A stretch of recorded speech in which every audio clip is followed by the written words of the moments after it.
Hi, everyone. This is Jacqui Cooper with JCooperTravels Talk Show, and I want to welcome everyone back to this episode. I'm really excited to have Eileen on, and I'm going to have her introduce herself in a quick second. Before we talk about today's topic, I want to share with those that might be new to JCooperTravels a little bit more about who I am and what we do. So my background is a little bit diverse. I have a law background. I'm also a special educator as well as an entrepreneur. I have my fingers in a lot of different ventures. And the reason why I do that is because one, I have fun with everything that I do, but also I believe in creating multiple streams of income because of the fact that at times we have to make personal life choices. And I would like to create the most flexibility for myself and my family as possible. But, not everyone has that opportunity. And sometimes, you are doing a 9 to 5 job and sometimes you're doing something that's different.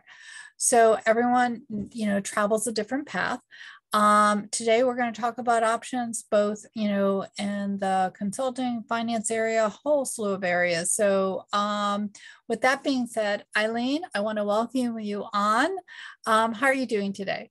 I'm doing good, Jackie. Thank you so much for having me. I Sure. appreciate it. Sure. So why don't you introduce the name of your business and your Okay. website so that way people can definitely connect with you. And for those that are new to talk shows, the links that we're going to mention today will be in the blog below. And that way you don't have, if you don't have a pen and paper, don't worry about that. Just visit back to J Cooper Travels this episode and you'll be able to write down everything and visit with Eileen. So go ahead and introduce yourself. Okay. Well, my name is Eileen Dawson, and I own Dawson Services. And I am a money coach or a financial coach.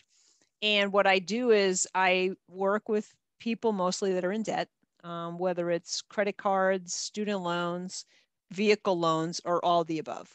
And so I am I'm a guide. I coach people. I sit down and I figure out, where their pain points are. What are the things that keep them up at night when it comes to money? And then we kind of work a plan together. And then I'm there to, continue to coach along and, make little tweaks and that kind of thing. But be able to put people at ease that, what, we can move through this. It doesn't have to be like this. We can get you out of debt. So. Yeah, yeah. I mean, you talk about pain points. I know that so many individuals are living paycheck to paycheck, and the both the fear and the concern that a bill might come through and then kind of eat into a line of credit or maybe create a bank fee that then creates a trigger effect, because all those $35 bank fees, when you add them up, can be one bill. So, it's like that money planning and preparation is critical to getting out of debt, like you said, as well as kind of having more peace of mind. So, before we get into how you're helping your clients, how did you get into this? Because I know this is not your initial career. Yeah, no. I started in social services after getting a bachelor's degree, and I was going to save the world. And so I went into social services and I worked with folks with disabilities and mental health issues. And I helped train them in new jobs, and I helped train the people around them so that they all learn how to work together. And I absolutely love that. I did that for 3 years and it was so rewarding. And I looked at this pay scale and I looked at people that were working 2 40-hour-week jobs to make what everybody else was making in society. And I'm like, I don't love it that much that I want to do it for 80 hours a week. So I started moving in the direction of human resources because I thought, well, that's a balance of business and still helping people, because you've got the employee relations, you're helping people with benefits, and all the other things, training and that kind of thing that go into being human resources. So then as I looked at that, looking at going up the ranks in that, I saw managers of mine that were working many hours, a lot of late nights, emails on Sunday night at 11 o'clock at night and all that kind of thing. And in talking with them, they're like, it's a lot of hours, but I wanted a family.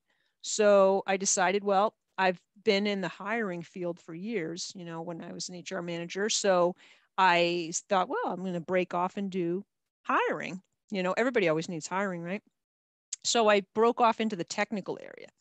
And I was able to do that kind of on and off and do some engineering, help with the town engineer here. And I did that while my kids were little. I've got 3 kids. And as time, went on, I'm like, I don't like doing this. I realized it was good money, but I wasn't feeling on Sunday night, I wasn't excited about work on Monday. And I went through that for a couple of years, and the company I was working for went through a lot of changes. So, all the stuff was changing, the managers were changing. And I thought, you know what, this is a good time to leave. And so little did I know that we were going to be coming into COVID within a few months of that. So that, changed everything for all of us. But what I did was I kind of looked around and I looked back at my career, and I thought, what did I enjoy doing? What are the things that I've been enjoying doing? What can I go off and do now? As I'm, going into maybe the last segment of my working years. And I thought, okay, well, I really like teaching. I was a teaching assistant in college. I taught with the folks with disabilities for 3 years. I did do some trainings while I was an HR person, and I love that. It was teaching, but I don't want to necessarily go back for a master's degree in, teaching, because that's what I'd have to do in order to teach. And so I thought, what else can I do? What else am I good at? What else do I like?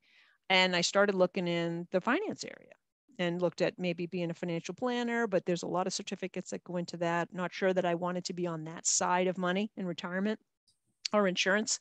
So then I found an opportunity to work helping people with money. So it's teaching, it's working with what I'm good at. And so that's kind of how I started. And it was right around the time that COVID hit that all of a sudden, the doors closed for local. And I was actually excited about that because it opened up the whole country. It opened up the whole world.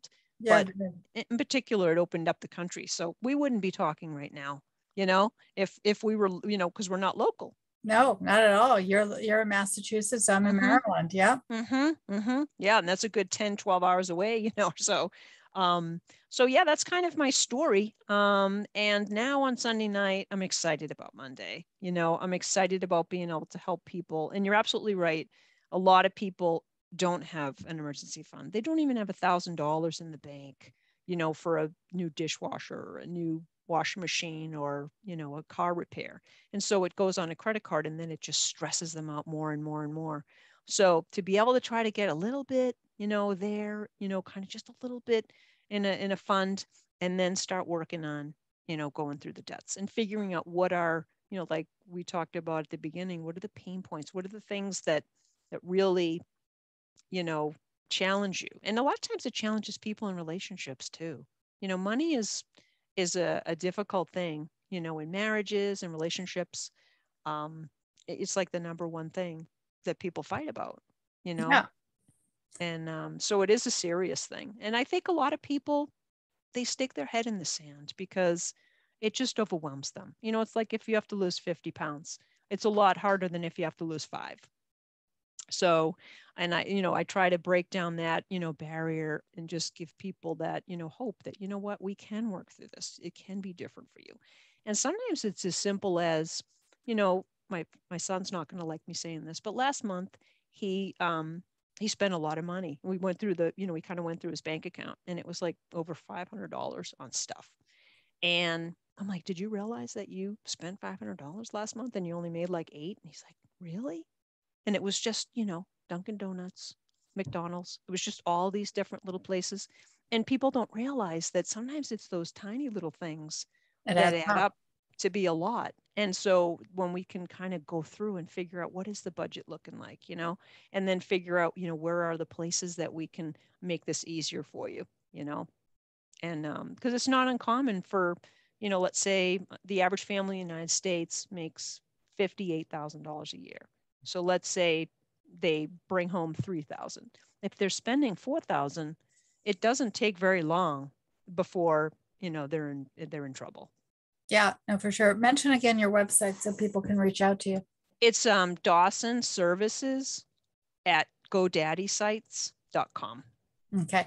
So if someone approaches you and they want to get started, what's the process that you take them so that way those that are listening will know how simple it is? What do you do?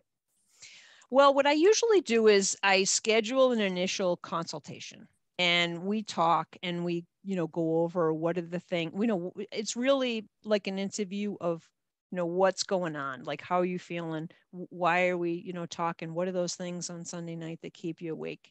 What happens when those bills come in the mail? How are you feeling about it? And how do you want to feel about it? What can I do as we move forward? What can I do to help you? Because it's really going to be up to them. They're going to be kind of guiding it in terms of how they want to go about it. And for me to be able to see the whole picture, and it's a continuous, not only the consultation that we have, but even after that, it's a process. It's a fluid process through it, and being able to work together. So, does it matter where they're located? No. Okay. No, I've got people on the West Coast. I actually have interest from Canada too for training. That was kind of, I didn't expect that. Certainly not with, I'm so glad we have Zoom. I can't tell you how grateful I am that we have Zoom. So I know that, you'll talk to individuals once they reach you, but how do you want to explain to them how they're going to pay for it? So that way they can feel comfortable with the process and they don't feel overwhelmed thinking, okay, well, it's just going to be another big expense. Right, exactly. And I get that all the time. And, what I usually say to people is my first goal is to get you to save $1,000. So if we can find things in the budget, that, add up to that, great. If not, if it takes a couple months, that's fine too. So typically, I don't want somebody to put the cost of my services on their credit card. That really kind of seems, oxymoron or whatever the word is. It defeats the purpose. It does defeat the purpose. So the goal is obviously to, find out, first of all, where is the money going? What's coming in, what's going out, and be able to figure all that stuff out. And then we work together. Usually by the time I finish a month or so, when we're actually working together, we've found money that's not going to be going on a credit card. And then that's how they can pay me, depending on, how long. Some people just want a month. Some people want 6 months. It really just kind of depends on their situation and how much support they need. Yeah. No, I agree with you. What you have is a great service. I know that all successful businesses have had coaches, and whether or not the individual has a business, every family needs a coach, just like you have a doctor, an accountant, maybe an attorney.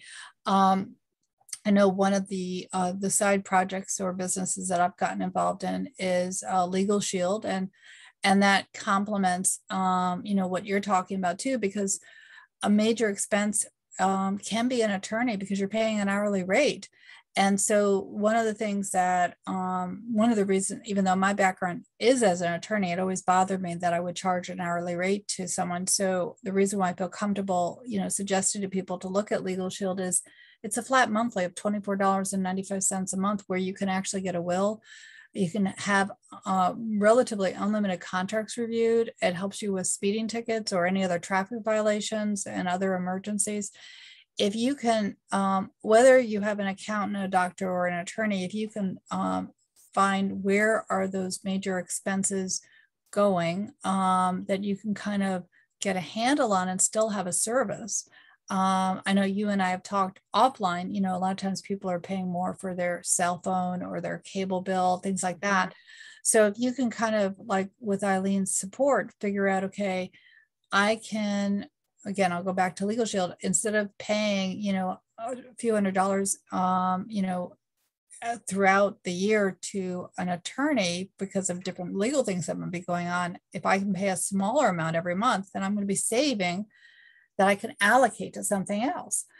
So, so what's one tip that you might give to individuals as a takeaway for our conversation?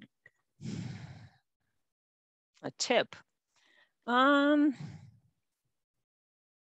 guess the biggest tip that I would probably give that's most relevant to people would be, once we kind of have an understanding, a lot of times you've heard things, in school, brainstorm, let's just brain dump and just, write everything down on a piece of paper, no matter what it is, whatever you're feeling about anything. That sometimes is a good first step, because then you can kind of see it. Now it's on paper, and it's like, what is going on? How am I feeling? It could be about money. It could be, a lot of times the money is just a a byproduct of what's going on in their lives. That's true. You know, true. so it could be that too. So if we can dump everything and, really kind of try to be like, what the heck, as we're looking at it, our monkey brain starts going nuts on paper. That really probably would be the first place that I would start. Yeah. Are you shopping because you're emotionally, you want to kind of be happy when you're shopping? Yeah. And we're all guilty. Yeah. I have that in my presentation, and it's like, what are the things that we don't even realize that we're wasting money on? Yeah, exactly.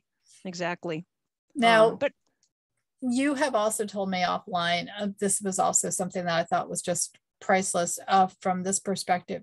You told me, be conscious of what you're spending. Mm-hmm. That way, when you make the decision to spend, be aware of because if we do it automatically, then we're not being aware of what the next step might be, which is that we actually pay it off. Right. Exactly. Well, and we don't use cash much anymore, but I'll tell you, if I have $20 in my pocket, I'm less likely to spend that than I am if I pull up my credit card. Yeah. Exactly. And it does, because that hurts, it's like, whoa, trying to hand that, I may only get $2 back, but then you whip off $40 onto, credit card, somewhere. And you because don't it's even plastic and you don't think about it at all. You don't think about it till that painful check, that painful thing comes in the next month, and you're like, oh, how did it end up being that much? So yeah, definitely. Yeah, I agree with you. So, great tips on that. What's the one place that I know you're in Massachusetts? There's so many great places to visit there, but what's a local hangout or a place that you think people might not know about that you think that they might enjoy discovering? Well, of course, you and I talked about this earlier. We're the headquarters in Massachusetts of Wegmans. I know. I live in a small town. There's like 15,000 of us here or so. We've got great trails. We've got the Wegmans, of course, that people absolutely love. Yeah, we have lots of places. We have a ski ward. It's a small ski place. What's the name of your town? Northborough, Massachusetts. Okay. All right. So everyone, hang Eileen when you go there. Exactly. And if for everybody that's in other parts of the country, I live near Worcester, which is definitely Bostonian. Most people would call it Worcester, and that's really kind of how it should be pronounced, but it's not. And so that's another hub. Boston's the first hub, and then that's really the second hub of Mass. So yeah, but we can get into Boston within 45 minutes and all the great things that Boston offers. For sure. Any last minute thoughts that you want to share with our listeners? I guess my biggest thing would be, it doesn't do any harm to have a conversation. And, I'll be honest about things, and we can plan things together. And you know what? Sometimes when I talk to people, they don't need my help. They might be doing just fine, and they just need somebody to say, you know what? You're doing great. You're already doing great. And I'm not going to try to, work with someone that's like that. But then, when other people are just overwhelmed, to be able to talk to them and use my psychology degree and, just really understand and listen. What is it that they're trying to tell themselves, and what are they trying to tell me? So yeah, I would recommend that for those that are listening to this talk show or seeing it on the podcast side, reach out to Eileen. Again, all of us need a helping hand, and having, a money coach doesn't hurt at all, because it can just free up some more dollars that you can use to allocate to savings or, something that you need down the road, like retirement. Oh, we're not even there yet. We're, for a lot of people, some people are, and then I would refer them to somebody that's a retirement expert. Yeah. But definitely, yeah, that's the goal, is to get them over there and be like, hey, put lots of money towards retirement. So exactly. So all of Eileen, actually, Eileen, before I say all the links are below, go ahead and give your website one more time.